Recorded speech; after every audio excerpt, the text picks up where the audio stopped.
So guys हम लोग जो है वो पेरिटोनियम के ऊपर बात कर रहे थे, तो उसका सारा मैंने बताया भी था। अब आप समझ रहे थे कि वो जो पेरिटोनियम जो है वो हमारे पास विजरास को कैसे कवर अप करती है, और फिर हम है ना उसका रिलेशन देख रहे थे यूरेटर का, वाल्स डिफरेंस का और पैराइटल पेरिटोनियम वगैरह का। सो मैंने बोला था कि मुझसे गलती हो गई कि मुझे ये पैराइटल पेरिटोनियम का पहले विजरास के ऊपर जैसे वो सराउंड कर रही थी उसका समझा देना चाहिए था। खैर, अब ये देखो, ये हमारे पास एंटीरियर पैराइटल पेरिटोनियम है, ठीक है। वो हमारे पास क्या कर रही है, ब्लैडर की सुपीरियर सरफेस को सराउंड किया, ठीक है। फिर ये पीछे गई, मैं उसके ऊपर भी 3D के ऊपर भी ड्रॉ करूँगा। अब ब्लैडर और रेक्टम के दरमियान में गैप था, तो उसको थोड़ा सा जाहिर सी बात है डिसेंड डाउन होना पड़ा। डिसेंड डाउन होने के बाद ये इसने रेक्टम के मिडिल थर्ड को एंटीरियरली कवर अप किया। एंटीरियरली कवर अप करने के बाद फिर इसने सुपीरियर थर्ड को एंटीरियर और लेटरली कवर अप किया, और फिर ये हमारे पास सिग्मॉइड कोलॉन के साथ जाके मिल गई, ठीक है। अब इसको मैं ये चीज़ आपको बतानी है कि ब्लैडर और रेक्टम के दरमियान में आप देख रहे हो पाउच बना हुआ है, यानी कि ऐसे समझो, ये देखो, ठीक है। एक सेकेंड, ऐसे, ये ब्लैडर, एक सेकेंड उसको मार्कर को सीधा पकड़ लो, ये ब्लैडर है, ये रेक्टम है, ठीक है। ब्लैडर को इसने यूं कवर अप किया, जाहिर सी बात है अब जब ये लेयर्स कवर अप कर रही है, ठीक है, यहाँ पे ये लेयर जो है ऊपर से यूं आ रही है, ठीक है। ये लेयर आ गई हमारे पास पेरिटोनियम की, यानी कि पैराइटल पेरिटोनियम आगे से आ गई, ठीक है। आगे से आने के बाद अच्छा सवाल मेरा ये भी होता है अक्सर कि भाई हम कह रहे हैं layer of peritoneum covering the viscera, अब कौन सी लेयर, ठीक है। तो मेरे भाई याद रखना कि जो हमारे पास दो लेयर्स हैं, विजरल लेयर, पैराइटल लेयर, दोनों आ रही हैं, ठीक है। हमारे पास पैराइटल पेरिटोनियम जो आए एंटीरियरली, ठीक है। इसने किसको कवर अप किया, ब्लैडर को। ब्लैडर को कवर अप करने के साथ अच्छा जब ये ब्लैडर की सुपीरियर सरफेस के ऊपर कवर अप कर रही होगी, तो पैराइटल पेरिटोनियम के आगे जो हमारे पास विजरल लेयर जो है वो भी आ रही होगी, वो भी इसकी सुपीरियर सरफेस को कवर अप करेगी। फिर ये दोनों लेयर्स जो हैं ये हमारे पास नीचे आएंगी, ठीक है। अब चूंकि ब्लैडर और रेक्टम के दरमियान में गैप है, तो ये ऐसे आई दोनों लेयर्स, ब्लैडर को सुपीरियर सरफेस पे कवर अप किया, पोस्टीरियर थोड़ा सा मिडिल ऑफ पोस्टीरियर सरफेस तक कवर अप किया, उसके नीचे नहीं। याद रखना, क्योंकि ब्लैडर के posterior surface, middle posterior surface के नीचे फिर हमारे पास प्रोस्ट्रेट, मेल के अंदर प्रोस्ट्रेट और है ना सेमाइनल वेसिकल होते हैं, उनको कवर अप नहीं करती, उनकी जस्ट सुपीरियर सरफेस को कवर अप करेगी, ठीक है। यूँ आई, ब्लैडर को कवर अप किया। अब ब्लैडर को और है ना रेक्टम के दरमियान में एरिया है, तो जाहिर सी बात है जब कवरिंग कर रही है तो अब इस एरिया के लिए ये हमारे पास नीचे धस जाएगी, थोड़ा सा नीचे हो जाएगी, नीचे हो जाएगी, फिर ये हमारे पास रेक्टम को कवर अप करेगी। अब मिडिल को खाली एंटीरियर, और फिर जो सुपीरियर थर्ड है उसको एंटीरियर और लेटरल भी थोड़ा सा कवर अप करेगी। अब किसी चीज़ को अगर आपका कपड़ा भी जो है, ठीक है, अगर कपड़ा भी अगर हो, अगर, तो मैं आपको ऐसे समझो, एक सेकेंड, ये देखो, सॉरी यार, जैस जो सो गाइस ये आ गया कपड़ा, मेरे दोस्त ने बड़ी मुश्किल से ला के दिया है। सो ये देखो, ये ब्लैडर, ठीक है, इस ऐसा इसकी भी देखो मैंने दोनों लेयर बना दिए, ठीक है। ये दोनों लेयर्स हैं, इसने यूं कवर अप किया। कवर अप करने के बाद अब दूसरी चीज़ यहाँ पर है, तो जाहिर सी बात है ये कपड़ा थोड़ा हमारे पास क्या होगा, नीचे डिसेंड डाउन होगा। अब जब ये नीचे डिसेंड डाउन हुआ तो इसने क्या बनाया, ये देखो, ये नीचे डिसेंड डाउन हुआ, इसने क्या बना दिया, ये जो जो एरिया जहाँ पे हमजा का हाथ रखा हुआ है, ये हमारे पास क्या हो गया, recto vesical pouch. Recto vesical pouch, recto यानी रेक्टम, और ये ब्लैडर है तो इसके क्या बना दिया, रेक्टो वजाइकल पाउच। अच्छा ये देखो, मैंने इसको सुपीरियर सरफेस और ये इधर तक कवर अप किया है, मेरी उंगलियों को इसने कवर अप नहीं किया है, यानी कि पोस्टीरियर सरफेस को इसने कवर अप नहीं किया, उसको बस सुपीरियरली लाइन किया, उसको नीचे से रोल वोल नीचे से नहीं कवर किया है। अब ये हमारे पास क्या बन गया, रेक्टो वजाइकल पाउच, ठीक है। अब रेक्टो वजाइकल पाउच जो है फिर ये ऊपर अप आएगा, ठीक है। अब नीचे जो मिडिल वाला जो पार्ट है ना, मिडिल वाला पार्ट, ये यूँ उठेगा, हमने इसको आगे से पकड़ना, हाँ ऐसे, ये यूँ उठेगा यहाँ से, मेरी इस पे गौर करो, ये रेक्टम है, ये मैं इसको यहाँ से उठाऊंगा, फुल नीचे से नहीं, फुल नीचे वाला जो पार्ट है ना उस सब पेरिटोनियल, उसको कवर ही नहीं करती पेरिटोनियम, ठीक है। ये मिडिल से यूँ उठेगा, फिर ये जब ऊपर आ रहा होगा एंटीरियर पे, तो ये थोड़ा सा जो है ना वो डायलेटेड हो जाएगा, वो क्या हो जाएगा, डायलेटेड हो जाएगा। विजरल लेयर जो है, ये वाली जो लेयर है विजरल लेयर, ये फुल इसको कवर अप कर लेगी। जो पैराइटल लेयर जो है वो थोड़ा सा जो है ना दूर हो जाएगी, ऐसे डायलेटेड। एक सेकेंड यार, आजा भाई, हमजा एक सेकंड वहाँ से पकड़ दो, ऐसे ये देख रहे हो, ये थोड़ा सा क्या हो गई, डायलेटेड हो गई। तो एक मैंने पहले एब्डोमेन के अंदर एक लेक्चर बनाया था ड्यूडिनल रेसेसिस का, उसमें मैंने मिस्टेक कर दी थी, उसमें मैं एग्री करता हूँ, वो मैं कहता हूँ वो लेक्चर ना सुनना, ये वाला लेक्चर सुन लेना रेसेस के लिए, कि ये देखो विजरल लेयर ने बिल्कुल रेक्टम को कवर अप कर लिया, ये पैराइटल लेयर है, ठीक है। अब विजरल और पैराइटल के अंदर डायलेटेड पेरिटोनियल कैविटी, ये डायलेटेड पेरिटोनियल कैविटी हो गई, ठीक है। अब ये जो डायलेटेड पेरिटोनियल कैविटी जो है ये हमारे पास कहलाती है फोसा वगैरह बनाएगी। अब यहाँ पे क्या है, रेक्टम है, रेक्टम की साइड में ये दोनों फोसे बन रहे हैं, तो उसको हम क्या बोलेंगे, पैरा रेक्टल फोसा। क्या बोलेंगे, पैरा रेक्टल फोसा। ये फोसा कैसे बने कि विजरल लेयर फुल चिपक गई, पैराइटल लेयर थोड़ी सी ना ढीली पड़ गई, ठीक है। अब ढीली पड़ने की वजह से हमारे पास क्या हुआ, दोनों तरफ हमारे पास फोसा बन गए, ठीक है। अब फिर ये दोनों लेयर्स, अच्छा ये लेयर है ना, आप ये समझ रहे होगे कि यार ये जो पैराइटल पेरिटोनियम है ये कौन सी चल रही है, मतलब कौन सी साइड पे, तो ये याद रख लेना, ये रेक्टम के हिसाब से एंटीरियर है, तो ये एंटीरियर पैराइटल पेरिटोनियम है रेक्टम के हिसाब से, जो एंटीरियर से हम यूँ घुमा के आए, ठीक है। इसी तरीके से ये इसको यूँ पीछे से भी यूँ ऊपर चलेगी, ठीक है। तो ये पैराइटल पेरिटोनियम, ठीक है, एंटीरियर से जो हमने यहाँ लेकर आए थे ये विजरल थी। अब इसी तरीके से इसको हम पीछे की तरफ से थोड़ा सा घुमाइए, ये विजरल, ठीक है, हाँ विजरल आ गई, उसके बाद विजरल के बाद ये आ गई हमारे पास पैराइटल, और फिर ये ऊपर घूम जाएंगे। अब ऊपर घूमने के बाद ये क्या होगा, हमारे पास सिग्मॉइड कॉलोन की तरफ चढ़ेगी। कहाँ चढ़ेगी, अब मैं इसको समझाता हूँ आपको ऐसे, यहाँ पर आ गए, ये समझ में आ गया कि ब्लैडर की सुपीरियर सरफेस से रन किया, फिर ये हमारे पास कहाँ गई, रेक्टम की तरफ से गई, रेक्टम के ऊपर इसने कवर अप किया, रेक्टम को कवर अप करने के बाद ये देख रहे हो ये हमारे पास आ जाता है सिग्मॉइड कॉलोन। तो लेफ्ट साइड से ये सिग्मॉइड कॉलोन के ऊपर चढ़ जाती है, और फिर जो है विजरल लेयर जो है, जो हमारे पास क्या कहते हैं, पैराइटल लेयर जो है वो बिल्कुल पोस्टीरियरली भी रेक्टम को लाइन कर लेती है, ठीक है। और विजरल लेयर जो है वो हमारे पास सिग्मॉइड जो है, सिग्मॉइड कॉलोन जो है उसकी मिजेंट्री बनाती है। अब वो कैसे, अब हम ये चीज़ बनाएंगे, मिजेंट्री आपको बनाना सिखाएंगे। ये रेक्टम, ये क्या कहते हैं, रेक्टम था, रेक्टम से आ गए सिग्मॉइड कॉलोन, ठीक है। सिग्मॉइड कॉलोन के पोस्टीरियर भी पैराइटल पेरिटोनियम, ठीक है। अब पोस्टीरियर हमारे पास क्या है, पैराइटल पेरिटोनियम, जो कि हमारे पास रेक्टम से कंटिन्यू होकर ऊपर आ गई। ये रेक्टम था, रेक्टम को है ना विजरल लेयर ने भी, सॉरी इसको मैं ऐसे बना लूँ, थोड़ा सा यार ये बनाने में फॉल्ट हो रहा है,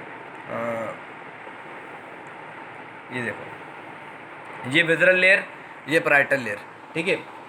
ये हमारे पास कौन सी आ गई, रेक्टम के विजरल लेयर, रेक्टम के पैराइटल लेयर, ठीक है। जब ये ऊपर कंटिन्यू हुई किसके, सिग्मॉइड कॉलोन पे, तो सिग्मॉइड कॉलोन पे फिर क्या होगा, हमारे पास मिजेंट्री बन जाएगी। सिग्मॉइड कॉलोन पे क्या होगा, मिजेंट्री बन जाएगी, पोस्टीरियर पीछे की तरफ ही रहेगी, और विजरल लेयर जो है फिर वो यहाँ पे विजरल लेयर क्या होगी कि जब वो इसको सिग्मॉइड कॉलोन को कवर अप कर रही होगी तो वो पोस्टीरियर पैराइटल पेरिटोनियम के साथ जाके, जैसे मैंने इनिशियल कॉन्सेप्ट दिया था कि मिजेंट्री कैसे बनती है, तो उसी तरीके से हमारे पास सिग्मो मीजो कॉलोन बन जाएगी। Sigmoid mesocolon inverted V shape, sigmoid mesocolon जो होती है ना वो ऐसे इन्वर्टेड वी शेप बनती है, जिसके अंदर ये है ना sigmoid superior rectal artery run कर रही होती है ऐसे।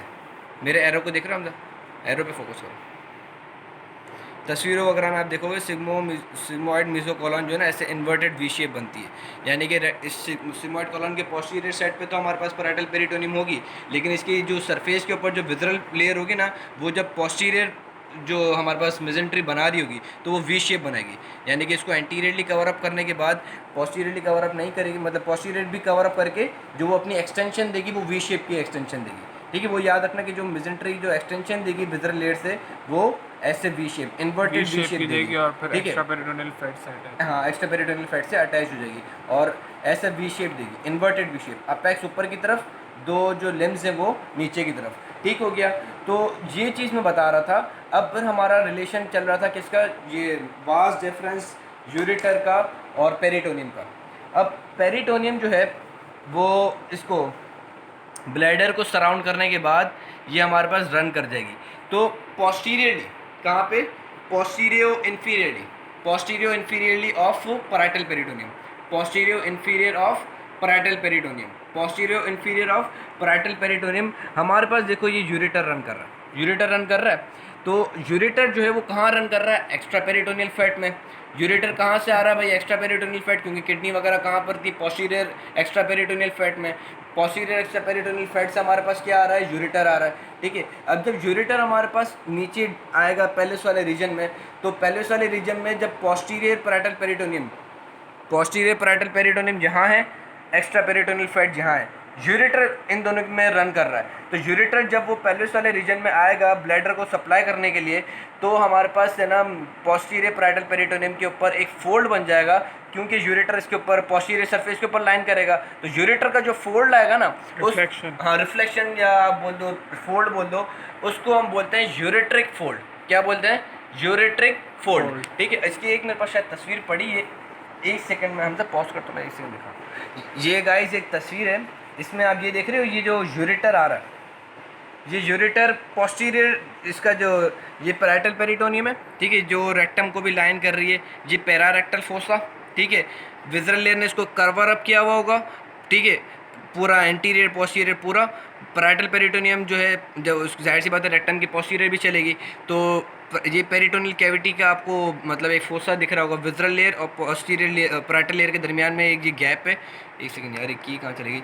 विजरल लेयर ने रेक्टम को सराउंड किया हुआ है और पैराइटल पेरिटोनियम ने जो है वो पीछे थोड़ा सा डायलेटेड हो गई है। तो इन दोनों के दरमियान में आपको ये पैरारेक्टल फोसा दिख रहा है, इसमें लेबल नहीं किया हुआ, लेकिन मैं आपको बता रहा हूँ ये पैरारेक्टल फोसा है, ठीक है। अब हाँ, ये जो फोसा है इसके ऊपर भी हमारे पास पैराइटल लेयर तो है। हाँ तो जाहिर सी बात है, फोसा क्या मैंने बताया ना, पेरिटोनियल कैविटी का एरिया, ठीक है। अब विजरल लेयर ने पूरा सराउंड किया हुआ है, पैराइटल लेयर जो है वो थोड़ा सा डायलेटेड हो के एंटीरियर पोस्टीरियर यूँ चली गई। अब पेरिटोनियल कैविटी का जो एरिया होगा ये वाला, जाहिर सी बात है वो ओपन तो नहीं होगा ना, इसके एंटीरियर भी पैराइटल पेरिटोनियम है और है ना पीछे भी पैराइटल पेरिटोनियम है। कैविटी का जो एरिया है, यानी कि इसको आप ऐसे भी कह लो कि कैविटी का एरिया कह लो, और space between visceral and parietal peritoneum अगर हमारे पास ज़्यादा होगा तो फोसा की फॉर्म में आ जाएगा। अब स्पेस से क्या मुराद आ जाती है, पेरिटोनियल कैविटी, क्योंकि हमें पता है इन दोनों के दरमियान में क्या होता है, पेरिटोनियल कैविटी होती है। तो ज़्यादा स्पेस, डायलेटेड स्पेस, मोर पेरिटोनियल कैविटी, एक ही फोसे की बात ही आ जाती है, ठीक है। अब पोस्टीरियरली ये पैराइटल पेरिटोनियम है। अब ये जो यूरेटर आ रहा है, यूरेटर का जो फोल्ड बनेगा, अगर मैं इस पोस्टीरियर पैराइटल पेरिटोनियम को उतार लूँगा ना, तो इसकी पोस्टीरियर सरफेस पे हमें क्या होगा, एक फोल्ड देखने को मिलेगा, जिसको हम क्या बोलते हैं, यूरेट्रिक फोल्ड, ठीक हो गया। ये चीज़ समझ में आई। अब जो मुझे चीज़ बतानी थी वो थोड़ी सी कॉम्प्लिकेटेड है, इसके ऊपर अगर आप फोकस करो तो मैं एक सेकेंड इसके अंदर है ना वो वाला खोल देता हूँ, यूरिनरी वाला सिस्टम है। सो ये मैं चीज़ बता रहा था कि ये हमारे पास क्या आ रहा है, ये देखो डक्टस डेफरेंस, ठीक है। अब ये हमारे पास क्या है, यूरेटर। अब पैराइटल पेरिटोनियम यूँ आई, ठीक है, यूँ गई, यूँ ऊपर गई, तो पोस्टीरियर सरफेस पे हमारे पास क्या बना है, यूरेट्रिक फोल्ड, ठीक है, जो कि यूरेटर के ऊपर भी आ रहा है, यूरेटर के ऊपर तक जा रहा है यूरेट्रिक फोल्ड। लेकिन जब यूरेट्रिक फोल्ड जो नीचे वाली सरफेस पे, यानी कि जब ब्लैडर और यूरेटर का कांटेक्ट होने वाला है, यूरेट्रिक फोल्ड, ये देखो ये ब्लैडर है, ये यूरेटर है, ठीक है, ये देखिए, ये ब्लैडर, ये यूरेटर है, ये ब्लैडर है। अब जाहिर सी बात है, जब ये यूरेटर के ऊपर हमारे पास पैराइटल पेरिटोनियम रन कर रही होगी, तो है ना यूरेट्रिक फोल्ड आ रहा होगा, तो बिल्कुल इंफीरियर वाले पार्ट पे, यूरेटर पे हमारे पास यूरेटर और पैराइटल पेरिटोनियम के दरमियान में कोई एक चीज़ आ जाएगी। वैसे हम देख रहे हैं पूरे यूरेटर और ब्लैडर के दरमियान में कोई चीज़, यूरेटर और है ना पोस्टीरियर पैराइटल पेरिटोनियम के दरमियान में भी कोई चीज़ नज़र नहीं आ रही थी, ठीक है। ये पोस्टीरियर पैराइटल पेरिटोनियम, ये यूरेटर, कोई चीज़ नज़र आ रही है, ये पोस्टीरियर पैराइटल पेरिटोनियम और ये यूरेटर, कोई चीज़ नज़र आ रही है नहीं। यूरेटर का पूरा इसके ऊपर इम्पैक्ट बन रहा है, यूट्रो क्या कहते हैं, यूरेट्रिक फोल्ड पूरा का पूरा हमारे पास बन रहा है, ठीक है। ये यूरेटर है, ये पोस्टीरियर पैराइटल पेरिटोनियम है। यूरेटर का पूरा रिफ्लेक्शन जो है इस पोस्टीरियर पैराइटल पेरिटोनियम के ऊपर आ रही होगी एज अ यूरेट्रिक फोल्ड। लेकिन जब इन्फीरियर सरफेस पे आएंगे तो एक घंध करने वाला बंदा आ जाएगा। वो कौन सा होगा, वो समान, वो जो डक्टस डेफरेंस है वो इन दोनों के दरमियान में आ जाएगी। इसको हम ऐसे फोकस लेना, ये डक्टस डेफरेंस है, वो नीचे से इन दोनों के दरमियान में रकाबत की जंग करने के लिए आ जाएगा। इन दोनों के कांटेक्ट को जो है नफ़रतों में बदल देगा, दोनों की मोहब्बत को नफ़रतों में बदल देगा। कौन, ये डक्टस डेफरेंस दोनों के दरमियान में आ जाएगा। गलत बात की वजह से इसने दोनों मोहब्बत करने वालों को अलग कर दिया, ठीक है, तो ये इन दोनों के दरमियान में आ जाएगा। So the only thing which interrupts ureter and posterior parietal peritoneum is ductus deference. तो यूरेटर फोल्ड को भी जो है वो ये चीज़ जो है वो ऊपर नीचे कर देता है, ठीक है। ये देखो यहाँ पर ये यूरेटर है और ये हमारे पास क्या है, डक्टस डिफरेंस। तो यहाँ पर थोड़ा सा मसला हो जाता है। इसी तरीके से फीमेल के अंदर, फीमेल का पूरा जो है वो हम नेक्स्ट के अंदर डिस्कस करेंगे, लेकिन इसी तरीके का रिलेशन एक फ़ीमेल में भी बनता है, जो कि मैंने लास्ट टाइम जब मैं वो बता रहा था कार्डिनल लिगामेंट, उसमें मैंने बताया था कि हमारे पास है ना यूरेटर नीचे होता है, कार्डिनल लिगामेंट ऊपर होता है, और है ना कार्डिनल लिगामेंट के अंदर हमारे पास यूट्राइन आर्टरी रन कर रही होती है। तो मैंने बताया था कि यूट्राइन आर्टरी के नीचे जो है वो पानी फ्लो हो रहा होता है, वाटर अंडर द ब्रिज का रिलेशन मैंने बताया था। वो आप कार्डिनल लिगामेंट वाली मेरी वीडियो देखोगे तो अच्छे से समझ में आ जाएगा। अभी हम जो है नेक्स्ट जो है फीमेल का डिस्कस करेंगे।